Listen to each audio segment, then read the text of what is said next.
It takes hands to build a house, but only hearts can build a home. With this quote, I would like to start today's lesson, A House is Not a Home by Zen Gaudiaso. The story highlights the thin difference between a house and a home. While a house is a building where people live, a home is a place where a family lives together, sharing the unique bond of love and oneness. The narrator's house gets destroyed by fire and he gets a new house. Then he realizes that his home is the one built by the love and affection of his family and loved ones. Love and affection of one's family is precious. Now, before we begin, dear students, don't you think that being a teenager can be a bit challenging at times? Because growing up has its own set of problems. And these problems need to be tackled with two main qualities that all teenagers need to inculcate gradually, and these qualities are patience and faith.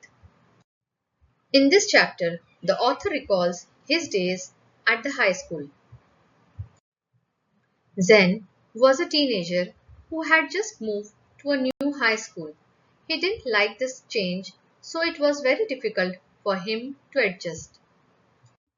What was worse and made him feel isolated was that his closest friends had been sent to a different high school, and he missed his old teachers so much that he wanted to go back to them. One Sunday afternoon, Zen was at home sitting at the dining table and doing homework, and the fire had been lit up in the fireplace. His red tabby cat was lying lazily on his papers.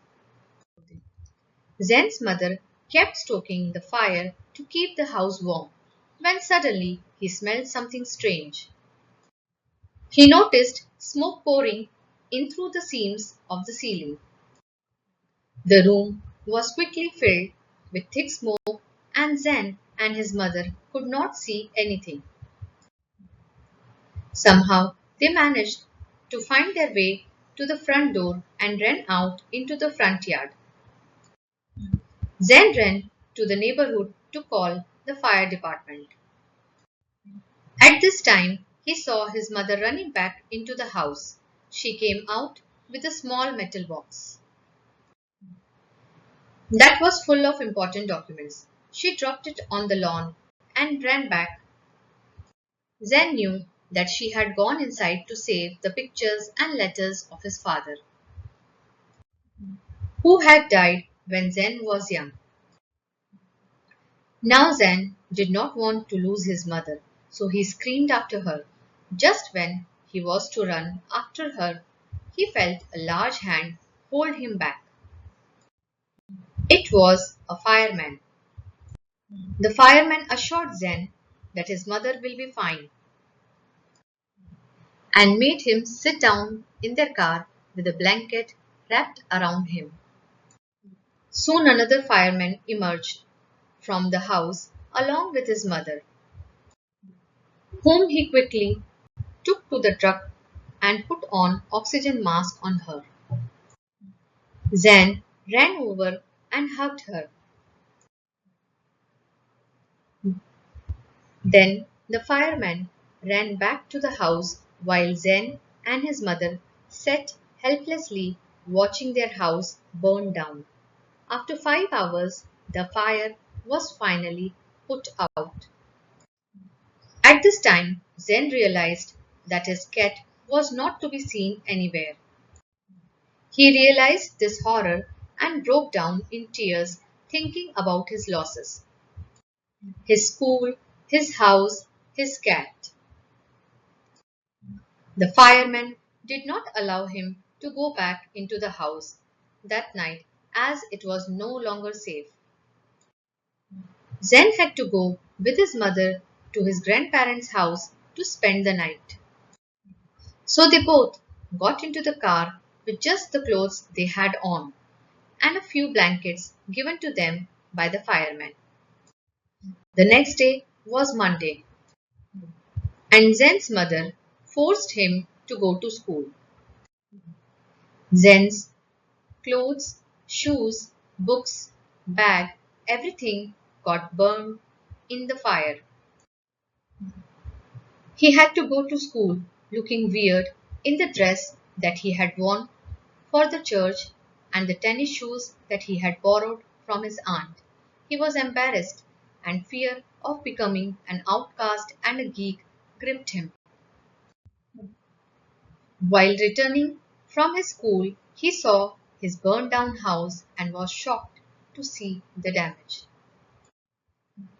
That one week, the rubble of their house was being cleared off, and even though they had rented an apartment nearby, Zen would go over to watch the clearing of the debris.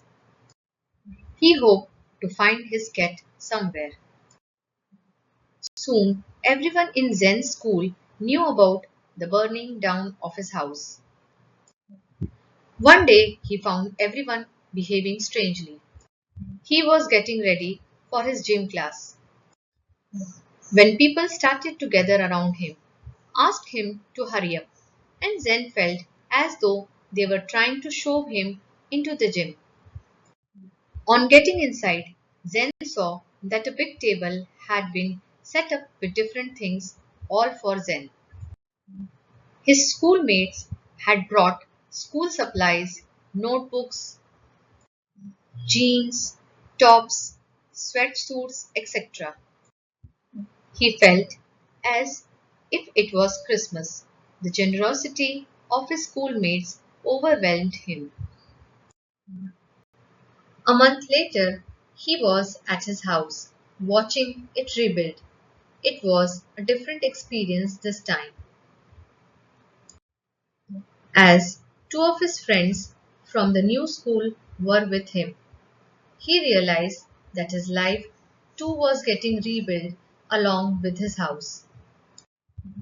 As he sat planning his new bedroom, he heard someone walk up to him from behind.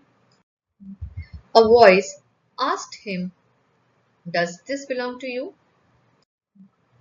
He turned around and couldn't believe his eyes because there stood a woman holding his lost cat. He leapt up, grabbed the cat, and held her close to him.